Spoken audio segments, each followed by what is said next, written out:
વિષય ગુજરાતી। આજે આપણે ગુજરાતી વિષયમાં પાઠ 14 સારા અક્ષર। સારા અક્ષર એટલે તો તમને બધાને ખબર જ હશે કે આપણે સારા અક્ષર કોને કહીએ। તમને ખબર છે કે શિક્ષક જ્યારે વર્ગમાં નોટ લખાવે છે ત્યારે આપણને બધા વિદ્યાર્થીની નોટ જોઈએ છે તો વારાફરતી પરથી બધા જ વિદ્યાર્થીને સૂચના આપતા હોય છે, તારા અક્ષર ખરાબ છે, તારા અક્ષર સારા છે। તો આ સારા અને ખરાબ અક્ષરમાં સારા અક્ષર હોય તો આપણને માર્ક્સ પણ વધારે મળે છે અને ખરાબ અક્ષર હોય તો શિક્ષકથી વાંચી નહીં શકાય તો પછી એનાથી આપણે જે સાચું લખેલું હોય તો સાચું પણ ખોટું સમજાય, અને ખોટું સમજાય તો એનાથી આપણને માર્ક્સ ઓછા મળે છે। તો અહીંયા એ જ પાઠ છે સારા અક્ષર વિશેનો। તો આપણે સારા અક્ષર વિશેનો પાઠ આપણે આજે ધોરણ 6 ના ગુજરાતી વિષયની અંદર આપણે જોઈએ। હવે સારા અક્ષર એ પાઠના લેખક છે પિંકીબેન પંડ્યા। સારા અક્ષર પાઠના લેખિકા છે પિંકીબેન પંડ્યા અને પાઠનો પ્રકાર છે સંવાદ। વિદ્યાર્થીઓ વચ્ચે આ સંવાદ ચાલે છે। તો જોઈએ આપણે પાઠ 14 સારા અક્ષર। લેખિકા છે પિંકીબેન પંડ્યા, જેમનો જન્મ 28/5/1969। પિંકીબેન પંડ્યાનો જન્મ અમદાવાદમાં થયો છે। આપણા જે પાઠના લેખિકા છે સારા અક્ષર એ પિંકીબેન પંડ્યાનો જન્મ અમદાવાદમાં થયો છે। તેઓ અમદાવાદની કોલેજમાં અધ્યાપિકા છે। એ અમદાવાદની કોલેજમાં અધ્યાપિકા તરીકે ફરજ બજાવે છે, નોકરી કરે છે। ગુજરાતી ધ્વનિ વ્યવસ્થા, ગુજરાતી કોશ રચના અને ગુજરાતીના સહાયક ક્રિયાપદો વિશે એમણે સંશોધનો કર્યા છે, જેને ગુજરાતી સાહિત્ય પરિષદ તથા ગુજરાત સાહિત્ય અકાદમી તરફથી પુરસ્કારવામાં આવ્યા છે। કોને? પિંકીબેન પંડ્યાને। અભ્યાસની સાથે વ્યવહારુ જીવનમાં સારા અક્ષરનું કેટલું બધું મહત્વ છે તે આ પાઠમાં સંવાદ દ્વારા દર્શાવાયું છે। આપણે અભ્યાસ તો કરીએ જ છીએ, બરાબર, બધા જ વિદ્યાર્થીઓ અભ્યાસ કરે છે, પણ અભ્યાસની સાથે સાથે અક્ષરનું પણ કેટલું મહત્વ છે। જો આપણા અક્ષર સારા નહીં હોય તો ગડબડ થઈ જાય છે, આપણે કંઈ સમજવામાં પણ ફેર પડી જાય છે। તમે આગળ આપણા છઠ્ઠા ધોરણમાં આપણે પેલો પાઠ જોયો ને, પેલા બંને મિત્રો એ ફિલ્મ જોવા જવાના હતા ત્યારે એમણે કેવું ચીટિંગ કરીને વેદ સાહેબનો પત્ર છે એમ કરીને એ લોકોએ હાઉસફુલ થઈ ગયું, સિનેમા હાઉસફુલ થઈ ગયું, તો છતાં એમણે પેલો પત્ર બતાવ્યો, ખરાબ અક્ષરવાળો પત્ર બતાવ્યો ને બંને મિત્રો ફિલ્મ જોવામાં સફળ થઈ ગયા। આ શાના લીધે? ખરાબ અક્ષર હતા એના લીધે જ, કારણ કે વેદ સાહેબનો પત્ર આપે છે સિનેમા ઘરમાં તો એ ઓળખી નથી શકતા, અક્ષર બરાબર સમજી નથી શકતા, પરંતુ એમની વાત કે આ વેદ સાહેબનો પત્ર છે એટલે એમના જાણીતા નામથી, બરાબર, એ જાણીતા નામથી એ લોકો ફિલ્મ જોવામાં સફળ થાય છે ને એમાં પેલી નોકરી પણ એ ખરાબ અક્ષર હતા તો એ ખરાબ અક્ષરના આધારે જ એ નોકરી પણ એ મિત્રને મળી ગઈ।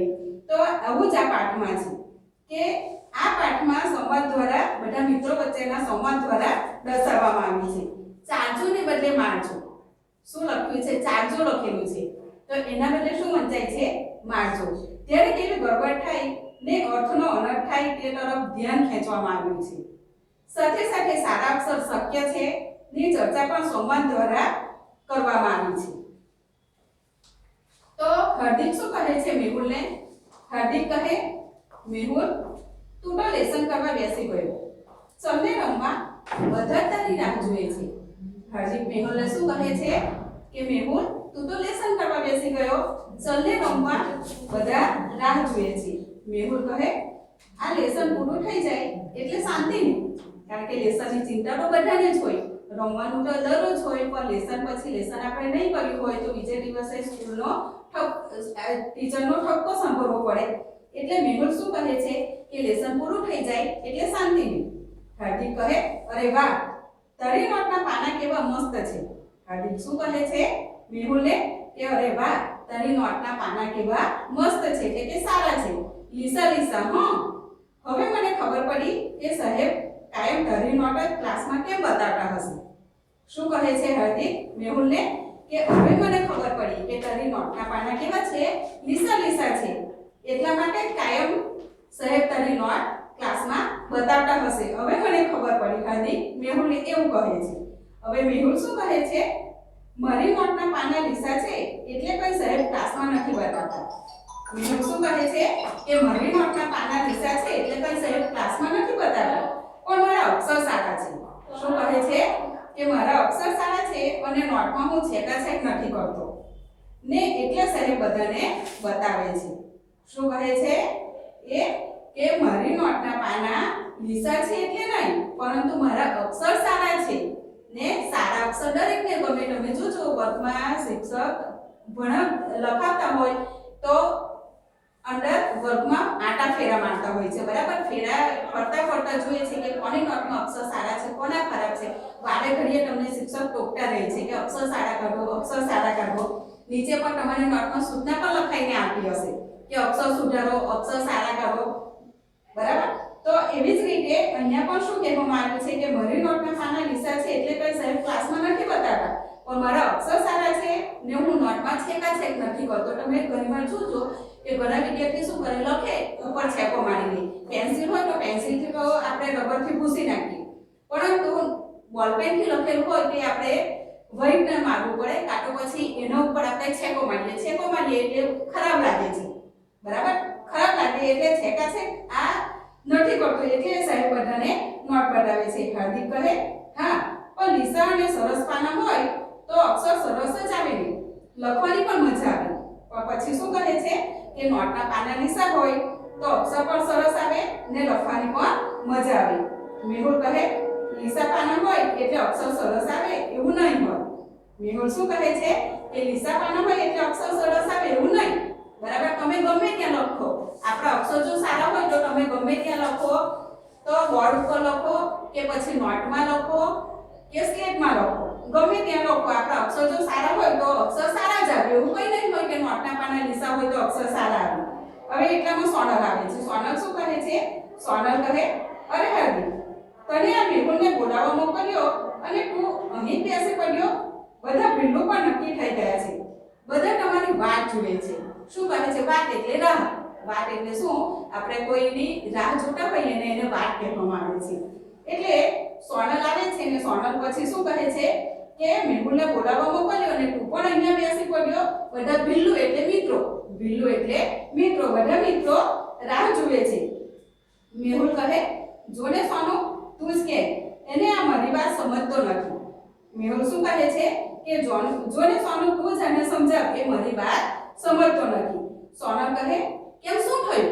સોનલ શું કહે છે કે શું થયું? મેહુલ કહે એ મને કહે છે કે મારી નોટમાં પાના લીસા છે એટલે મારા અક્ષર સરસ આવે છે, એવું તો કંઈ ખોટું હશે? મેહુલ શું કહે છે કે મારી નોટના પાના લીસા છે એટલે મારા અક્ષર સારા આવે, એવું તો કંઈ ખોટું હશે? કારણ કે અક્ષર જો સારા હોય તો બધી જ જગ્યાએ અક્ષર સારા આવવાના છે, ને જો આપણા અક્ષર ખરાબ હોય તો બધી જ જગ્યાએ તમે જુઓ તો પરીક્ષામાં લખવા બેસો કે પછી ગમે ત્યારે ઘરે બેસીને લખતા હોય કે વર્ગમાં લખતા હોય, બરાબર, ગમે ત્યાં. પરંતુ અક્ષર જો સારા હોય તો બધી જ જગ્યાએ આપણા અક્ષર સારા આવવાના છે, ને જો આપણા અક્ષર ખરાબ હોય તો બધી જ જગ્યાએ અક્ષર ખરાબ થવાના છે. તો સોનલ શું કહે છે? સોનલ કહે ના યાર, એવું તો ના હોય. જોને મારા પપ્પા મારા માટે મોટી મોટી નોટ ક્યાં આવે છે. શું કહે છે સોનલ કે ના યાર, એવું ના હોય કે મારા પપ્પા મારા માટે મોટી મોટી નોટ ક્યાં લાવે છે. હાર્દિક કહે મારા પપ્પાને તો હું કહું છું તોય નથી લાવતા. હાર્દિક શું કહે છે કે મારા પપ્પાને તો હું કહું છું મોટી નોટ લાવવાનું તોય એ લાવતા નથી. રાધા કહે એવી બધી તો પપ્પાને ખબર પડે જ ને. એટલામાં રાધા શું બોલે છે કે એવી બધી તો પપ્પાને ખબર પડે જ ને, જે આપણા કામનું હોય એ મોંઘું હોય તો પણ લાગે અને કામનું ના હોય તો ના પણ લાગે. એમાં શું, જો રાધાએ કેટલી સરસ વાત કરી, બરાબર. કારણ કે એ આપણા પપ્પાને ખબર જ હોય જે વસ્તુ કામની હોય તો તમારા પપ્પા તમને ગમે તે વસ્તુ કામની હોય તો ગમે તે વસ્તુ મોંઘી હોય તો પણ તમને લઈ આપે છે, અને જે નહીં કામનું હોય તો પપ્પાને ખબર જ પડે કે આ કંઈ કામનું નથી તો એના માટે ખોટો ખર્ચો કરવાનો નથી. એટલે અહીંયા કહેવામાં શું આવ્યું છે કે જે આપણા કામનું હોય એ આપણા પપ્પા આપણને મોંઘું હોય તોય અપાવે અને નહીં કામનું હોય તો નહીં પણ અપાવે. હાર્દિક શું કહે છે હવે જોઈએ. હાર્દિક કહે પણ એટલે તો મારા અક્ષર સારા નથી આવતા. હાર્દિક શું કહે છે કે પણ એટલે તો મારા અક્ષર સારા આવતા નથી. એવું માને છે કે મારી નોટ સારી નથી, મારી નોટના પાના લીસા નથી, એટલા માટે મારા અક્ષર સારા નથી આવતા. સોનલ કહે એવું કશું નહીં, મારા અક્ષર તો ગમે તેના પર લખું પણ સરસ આવે છે. સોનલ શું કહે છે કે હું ગમે એના પર લખું તો પણ મારા અક્ષર તો સારા જ આવે છે. રાધા કહે એ તો તું અણીવાળી પેન્સિલથી લખે છે ને એના લીધે. રાધા વળી શું કહે છે કે અણીવાળી પેન્સિલથી લખી એટલે અક્ષર સારા આવે. અશરફ કહે એમાં તો તું આખો દિવસ પેન્સિલ છોડ કરતી હોય છે. અણીવાળી પેન્સિલ તમે નાના બાળકોને જોજો, ઘડીએ ઘડીએ પેન્સિલ છોડે છે. જરાક અણી ઓછી થાય એટલે તરત જ પછી પાછી પેન્સિલ છોડે છે, છોલીને પેન્સિલ અધૂરી કરી નાખે છે. તો હાર્દિક કહે ને 2 દિવસમાં એક પેન્સિલ પૂરી કરે છે. શું કહે છે કે આખો દિવસ એ પેન્સિલ છોડ કરે છે રાધા, અને 2 દિવસમાં એ પેન્સિલને પૂરી કરી નાખે છે. સોનલ કહે એ તો અણી તૂટી જાય છે, અણી તૂટી જાય તો છોડવી જ પડે ને. શું કહે છે સોનલ કે અણી તૂટી જાય તો છોડવી જ પડે પેન્સિલને, અને પેન્સિલ જ બટકડી હોય તો હું શું કરું? બરાબર, પેન્સિલ બટકડી હોય તો આપણે વારે ઘડીએ છોડવી પડે છે. આપણે પેન્સિલ છોડીએ ને જરાક લખીએ અને અણી તૂટી જાય તો વળી પાછી છોડવી પડે, વળી પાછી આપણે છોડીએ ને વળી પાછી બટકી જાય તો ફરી આપણે છોડવી પડે. તો રાધા સોનલ કહે છે કે બટકડી પેન્સિલ હોય તો મારે વારે ઘડીએ છોડવી પડે. રાધા કહે સંચાથી છોલે છે એટલે કદાચ તૂટી જતી હશે, બ્લેડથી છોલીશ તો નહીં તૂટે. બરાબર, બ્લેડ એટલે પતરી, લોખંડની પતરી જે આવે ને એને બ્લેડ કહેવામાં આવે છે. તો સંચાથી તૂટી જાય છે પરંતુ બ્લેડથી છોલીએ તો નહીં તૂટે. ધવલ કહે પણ બ્લેડથી છોડવા જતા પેન્સિલના બદલે આંગળી છોલાઈ જાય તો? શું કહે છે કે આપણે પેન્સિલ છોડવા જઈએ અને પેન્સિલ છોડતા આપણી આંગળી છોલાઈ જાય તો આંગળીમાંથી લોહી નીકળે. અશરફ કહે મારી પાસે તો એવી બ્લેડ છે કે અણી ભક્કમદાર થાય પણ જરાય વાગે નહીં. શું કહે છે? ભક્કમદાર એટલે બરાબર ધારદાર નહીં થાય અને વાગે પણ નહીં. રાધા કહે પણ તારા પપ્પા તો કહેતા હતા કે તારા અક્ષર બહુ ગંદા છે. રાધા શું કહે અશરફને કે તારા પપ્પા તો એવું કહેતા હતા કે તારા અક્ષર તો બહુ ગંદા છે, ગંદા એટલે ખરાબ અક્ષર છે. અશરફ કહે અબુ તો એમ જ કહે કે કલમથી લખીએ તો જ અક્ષર સરસ આવે. શું કહે છે કે પપ્પા તો એવું કહે કે કલમથી લખીએ તો જ અક્ષર સરસ આવે. મેહુલ કહે આ કલમ વળી શું છે? મેહુલ શું કહે છે કે આ કલમ વળી શું છે? અશરફ કહે એક જાતની પેન જ કહેવાય.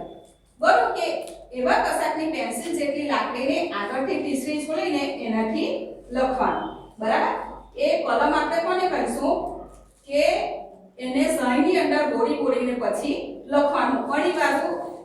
અણીવાળું સાધન હોય ને અણીવાળા સાધનને આપણે સહીની અંદર બોળવાનું ને બોળીને પછી લખવાનું. રાધા કહે લાકડાથી તો કઈ ના લખાય. એટલામાં રાધા શું કહે છે કે લાકડાથી તો કઈ ના લખાય. ધવલ કહે એમાં સહી કે રિફિલ કેવી રીતે ભરાય? ધવલ શું કહે કે એમાં સહી કે રિફિલ કેવી રીતે ભરાય? અશરફ કહે કલમમાં રિફિલ ના લખાય અને એમાં સહી પણ નહીં ભરવાની. બરાબર, આ કલમ એવી હોય છે કે એની અંદર રિફિલ પણ નાખવાની નહીં આવે અને એની અંદર સહી પણ ભરવાની નહીં આવે. ફક્ત એને સહીનો ખડિયો હોય તો સહીના ખડિયામાં બોળીને પછી લખવાનું. ધવલ ને હાર્દિક કહે તો પછી અશરફ કહે કલમને દવાતમાં એટલે કે ખડિયામાં બોળવાની અને એનાથી લખવાનું. જોઈએ કે એને કલમ એટલે દવાતમાં ખડિયામાં બોળવાની અને એનાથી લખવાનું. હાર્દિક કહે તો વારે ઘડીએ ખડિયામાં બોળ્યા જ કરવું પડે. અશરફ કહે હાસ તો પણ એનાથી લિખાઈ બહુ સરસ આવે. શું કહેવામાં આવ્યું છે કે આપણે કલમને બોળીને લખીએ તો એનાથી લખાણ બહુ સરસ આવે એટલે આપણા અક્ષર સારા નીકળે. ધવલ કહે એના કરતા આપણી બોલપેન સારી. નહીં અણી છોડવાની ચિંતા, સહી ભરવાની માથાકૂટ, એના ગંદા હાથ થાય. રિફિલ ખાસ થાય એટલે બદલી કરવાની. બસ હાર્દિક ધવલ શેના વખાણ કરે છે? બોલપેનના વખાણ કરે છે કે બોલપેન એના કરતા સારી. બોલપેનમાં નહીં આપણે અણી છોડવાની વાત આવે કે નહીં અંદર સહી ભરવાની વાત આવે. બસ અંદર રિફિલ હોય, રિફિલ પૂરી થાય એટલે આપણે બોલપેન બદલી કરવાની. સોનલ કહે પણ એનાથી તો અક્ષર ગંદા આવે. સોનલ શું કહે છે કે એનાથી તો બોલપેનથી અક્ષર ગંદા આવે. મેહુલ કહે મારા અક્ષર તો બોલપેનથી લખું તો પણ સારા આવે છે. મેહુલ શું કહે છે કે મારા અક્ષર તો બોલપેનથી લખું તો પણ સારા આવે છે. હાર્દિક કહે તારા અક્ષર તો આમ પણ સરસ છે, હું તો પેન્સિલથી લખું કે બોલપેનથી અક્ષર સારા આવતા જ નથી. હાર્દિકનું કહેવું છે કે હું તો ગમે તેનાથી લખું પણ મારા અક્ષર તો સારા આવતા જ નથી। રાધા કહે એનો અર્થ એ જ કે પેન પેન્સિલ બોલ પેન જે ફાવતું હોય એનાથી લખવાનું। બરાબર, આપણને જે વસ્તુ ફાવે, પેન ફાવે તો પેન, પેન્સિલ ફાવે તો પેન્સિલ અને બોલ પેન ફાવે તો બોલ પેન, આપણને જે સારું લાગે એનાથી આપણે લખવાનું। જેનાથી આપણા અક્ષર સારા આવતા હોય એનો આપણે વપરાશ કરવાનો। અક્ષર સારા હોય તો ગમે તેનાથી લખો, અક્ષર સારા જ આવે, અને ખરાબ અક્ષર હોય તો ખરાબ જ। આપણે જો અક્ષર સારા હશે તો આપણે બોલ પેન થી લખીશું, પેન્સિલ થી લખીશું કે સહી વાળી પેન થી લખીશું। સારા અક્ષર હશે તો સારા જ આવવાના છે અને ખરાબ હોય તો ખરાબ જ આવવાના છે। હાર્દિક કહે પણ ખરાબ અક્ષરને લીધે કેટલી તકલીફ થાય છે। જો મેં તમને આગળ કહ્યું ને કે ખરાબ અક્ષર હોય તો વાંચવામાં પણ તકલીફ પડી જાય, ગમે તેમ વંચાય અને એના માર્ક્સ પણ ઓછા મળે। ધવલ કહે કેમ? હાર્દિક કહે મારા સાહેબ કહેતા હતા કે મારા અક્ષર ખરાબ છે એટલે મારા માર્ક્સ કપાઈ જાય છે। હું શું લખું છું એ જ એમને ખબર નથી પડતી, કારણ કે ખરાબ અક્ષરે લખેલું લખાણ વાંચી શકાતું નથી અને એ લખાણ બરાબર નહીં વંચાય એટલે આપણને માર્ક્સ ઓછા મળે। સારા અક્ષરે લખેલું હોય તો આપણે ફટાફટ વાંચી શકીએ ને એના માર્ક્સ આપણને સારા મળે, પરંતુ ખરાબ અક્ષરનું લખાણ આપણે બરાબર વાંચી શકવાનું નથી। ઘણીવાર ખરું પણ ખોટું થઈ જાય છે વાંચવામાં અને એના લીધે આપણા માર્ક્સ કપાઈ જાય છે। રાજા કહે અરે એના લીધે તો કેવી ગડબડ થતી હોય છે। મારી મમ્મી બહારગામ ગઈ ત્યારે મારા ફોઈએ મારી મોટી બેનને કાગળમાં લખ્યું માટલું બરાબર સાફ કરજો। શું લખ્યું? ફોઈએ પત્ર લખેલો અને પત્રની અંદર બેનને, મોટી બેનને શું સૂચના કરી હતી કે માટલું બરાબર સાફ કરજો, ઓટલો બરાબર વાળજો। ઓટલો એટલે ઘરના બારણે જે ઓટલો હોય એ ઓટલો, અને અમને એવું વંચાયું ચાટલો બરાબર સાફ કરજો। જોઈ શું કરવાનું હતું? આ અક્ષરની કેવી ગડબડ થઈ જાય છે। આવા અક્ષર આપણા ખરાબ અક્ષર હોય તો સમજવામાં કેટલો ફરક પડી જાય છે। માટલું ના બદલે ચાટલું। ચાટલું એટલે શું તમને ખબર છે? ચાટલું એટલે અરીસો, દર્પણ, એટલે એ લોકોને શું સમજાયું કે અરીસો બરાબર સાફ કરજો। અને બીજું શું લખ્યું હતું કે ઓટલો બરાબર વાળજો, તો ઓટલાને બદલે એમને શું સમજાયું? ચોટલો બરાબર વાળજો। ઓટલો વાળવાની જગ્યાએ ચોટલો, ચોટલો એટલે આપણે માથાના વાળનો જે ચોટલો ગોઠીએ છે એ ચોટલો। તે મારી બહેન તો બિચારી રોજ દરેક ચાટલા સાફ કર્યા કરે, એટલે કે રોજ પછી એ શું કરે?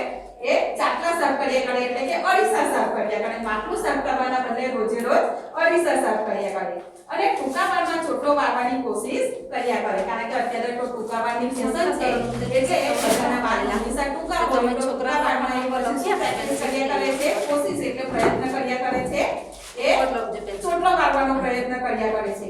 બિચારી એવી કંટાળી ગઈ કે વાત નહીં, બરાબર? આ સમજવામાં ફેર થઈ ગયો, કેવા અક્ષરને લીધે? ખરાબ અક્ષરને લીધે, બરાબર? ખરાબ અક્ષરને લીધે જુઓ કેવો ઘોટાળો થઈ ગયો। માટલું સાફ કરવાને બદલે ચાટલું એટલે કે અરીસા સાફ કરવામાં ટાઈમ બગાડ્યો અને ઓટલો વાળવાની જગ્યાએ ચોટલો વાળવાની કોશિશ કરી, તો ખરાબ અક્ષર હતા એના લીધે આમાં સમજ ફેર થઈ ગઈ અને કેવો કંટાળો આવી ગયો। અશરફ કહે ખબર પડી ત્યારે બહુ હસ્યા હશો નહીં? એટલે અશરફ શું કહે છે કે જ્યારે આપણને ખબર પડે કે આવું નહીં લખેલું, આવું હતું, તો ત્યારે આપણને કેવી મજા, કેવું હસવું આવે છે। રાધા કહે હાસ તો, પણ કોઈ વાર ઓટનું ચોર વેતરાઈ જાય તો? ઓટનું ચોર એટલે કે ઢળના કરતા સાવ ઊંધું, ઓટનું ચોર વેતરાઈ જાય એટલે કે આપણે જે ઢળ્યું હોય એના કરતા ઊંધું થઈ જાય, એને ઓટનું ચોર કહેવાય। હાર્દિક કહે મેં એકવાર સાંભળ્યું હતું કે એક જણે ગામડે કાગળમાં લખ્યું કે ઢોરને બરાબર ચારજો। હવે ઢોરને તો બરાબર ચારવાના જ હોય, તો ગામડામાં કાગળ લખ્યો હતો અને કાગળમાં લખ્યું હતું કે ઢોરને બરાબર ચારજો, અને ત્યાં એવું વંચાયું કે ઢોરને બરાબર મારજો। ચારજો ને બદલે મારજો। ખરાબ અક્ષર જો કેવી એ કરે છે, ચારવાને બદલે મારવામાં મુકાઈ જઈએ છે, તે એમાં બિચારો ઢોર માર ખાઈને અધૂમા થઈ ગયો, બરાબર? હવે ચારજો એવું કર્યું એના બદલે મારજો સમજે, એટલે ઢોરને શું કર્યું? રોજે રોજ માર્યા કર્યા। હવે આપણને રોજને રોજ કોઈ મારે તો આપણે અધમુઆ થઈ ગયા। અધમુઆ એટલે કે અડધા મરેલા જેવા, શક્તિહીન, આપણી શક્તિ ઓછી થઈ જાય, એટલે એ ઢોર માર ખાઈને અધમુઆ થઈ ગયા। મેહુલ કહે એટલા માટે તો ગાંધીજીએ કહ્યું છે કે ખરાબ અક્ષરો એ અધૂરી કેળવણીની નિશાની છે। ગાંધીજીનો આ વાક્ય તમને બધાને ખબર હશે ને? હે, આપણા ગાંધીજીએ શું કહ્યું છે કે ખરાબ અક્ષરો એ અધૂરી કેળવણીની નિશાની છે. હાર્દિક કહે પણ ગંદા અક્ષર સુધારવા હોય તો શું કરવાનું? હવે ખરાબ અક્ષર તો છે જ, પરંતુ આપણે એ અક્ષરોને સુધારવા માટે તો પ્રયત્ન કરવાનો ને, તો એના માટે શું કરવાનું? સોનલ કહે મારા દાદી એવું કહેતા હતા કે સવારે વહેલા ઉઠીને ઠંડા પાણીમાં હાથ નાખી દેવાના અને હાથ ઠરી જાય પછી એવા હાથે ધીમે ધીમે સરસ રીતે લખવાનું. ઠંડી પડતી હોય ત્યારે જો આપણા હાથ વધારે ઠંડી પડતી હોય તો આપણા હાથ એકદમ ઠરી જાય છે, એકદમ ઠંડા ઠંડા થઈ જાય છે ને એવા ઠંડા પાણીમાં જો આપણે હાથ બોલીએ તો આપણા હાથ એકદમ થીજી જાય છે. તો દાદીમાં શું કહેતા, પહેલાના દાદીમાં કે એવા હાથે જો આપણે ધીમે ધીમે લખીએ તો આપણું લખાણ સરસ આવે. રાધા કહે મારા દાદા એવું કહેતા કે એમના જમાનામાં પાટલી પર ભીની માટી પાથરીને સરસ વળાંકવાળા અક્ષર લખીને માટીને સુકાવા દેતા અને પછી એ અક્ષરની અંદર લખ્યા કરવાના. પણ હવે આજના જમાનામાં કોણ આવું બધું કરે કે ભીની માટી હોય તો ભીની માટીની અંદર આપણે લખી દેવાનું, લખી દઈએ પછી એ ભીની માટી શું થાય છે? સુકાઈ જાય છે. સુકાઈ જાય એટલે પછી એની અંદર આપણે નાના બાળકોને જે સ્લેટમાં કક્કો એકડા ઘૂંટવા જે આપીએ છીએ તેવી રીતે એની અંદર સુકાઈ જાય પછી આપણે ઘૂંટા લેવાનું. એવી રીતે ઘૂંટા જો રહીએ તો અક્ષર સારા આવે. પરંતુ અત્યારના જમાનામાં હવે એવું બધું કોણ કરે? ધવલ કહે પણ આપણે નાના હતા અને સુલેમાનની નોટમાં લખતા હતા એવી રીતે તો લખાય ને. શું કહે છે કે આપણે નાના હતા અને સુલેમાનની નોટ, અહીંયા જુઓ શબ્દ ખોટો છે, સુલેમાનની નહીં પણ સુલેખાની નોટ આવે. આજ આપણે ચોપડીની અંદર સુલેમાન શબ્દ આપેલો છે પરંતુ સુલેખાની નોટ હોય તો સુલેખાની નોટમાં લખતા હતા એ એવી રીતે તો લખાય નહીં. અશરફ કહે મારો ભાઈ નાનો હતો ત્યારે મારા અબ્બુએ બહુ ચિત્રો દોરાવેલા. કદાચ એનાથી અક્ષરના વળાંક સરસ થતા હશે. આપણે ચિત્ર દોરીએ તો ચિત્રમાં આપણે ગમે તે કંઈ દોરવાનું હોય તો વારે ઘડીએ આપણે એને સુધારીને દોરીએ છીએ. આપણે મોર દોરવાનો હોય ને એની ચાંચ સરસ નહીં દોરાય તો આપણે એને ભૂસીએ, વળી પાછા દોરીએ, ભૂસીએ, બરાબર દોરીએ. તો એવી રીતે વારંવાર આપણે એને એના પર એ કરીએ, મહાવરો કરીએ તો એનાથી આપણા અક્ષર સુધરે છે. કદાચ એનાથી અક્ષરના વળાંક સરસ થતા હશે. તું પણ વર્તુળ, અર્ધ વર્તુળ વાળા, ઊભી આડી, ત્રાસી લીટી વાળા ચિત્રો દોરી જો ને. હાર્દિક કહે અરે હું તો એકડિયા બગડિયાની જેમ અક્ષર ઘૂંટવા પર તૈયાર છું. હાર્દિક શું કહે છે કે એકડિયા બગડિયા જે પહેલા બીજા ધોરણવાળા છે એ નાના બાળકોની જેમ હું અક્ષર ઘૂંટવા પણ તૈયાર છું. કંઈક તો કરવું જ પડશે ને, અક્ષર સુધારવા માટે કંઈક તો કરવું જ પડશે ને. ગંદા અક્ષરની તો મને બહુ શરમ આવે છે. ગંદા અક્ષર હોય તો આપણને આખા ક્લાસમાં શિક્ષક લેસન જોતા હોય ને આપણા ખરાબ અક્ષર હોય, ખરાબ અક્ષરનો આપણને આખા ક્લાસની વચ્ચે કે તારા તો બહુ ખરાબ અક્ષર છે, હું વાંચી નથી શકતો, હું તારી નોટ નહીં તપાસું, તો આપણને કેવું ખરાબ લાગે છે. તો ગંદા અક્ષરની તો મને બહુ શરમ આવે છે. હાર્દિક કહે છે. મેહુલ કહે ધીરજ રાખીને સતત પ્રયત્ન કરીશ તો ચોક્કસ સફળ થઈશ. મેહુલ શું કહે છે કે ધીરજ એટલે શાંતિ રાખીને તું ધીમે ધીમે સતત પ્રયત્ન કર. તો એવી રીતે પ્રયત્ન કરશે તો ચોક્કસ તારા અક્ષર પણ સુધરશે. સોનલ કહે હવે બાળકોના બધા જ જવાના છે કે રમવા જવું છે.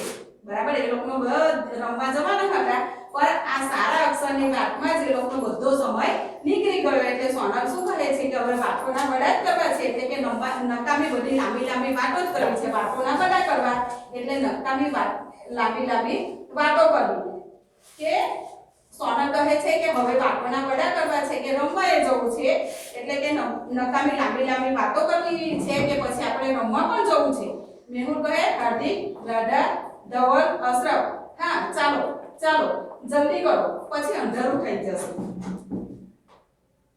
આ પાઠમાં આપણે શું સમજ્યા કે આપણે પણ અક્ષર સુધારવાની જરૂર છે. ખરાબ અક્ષર કોઈને ગમતા નથી.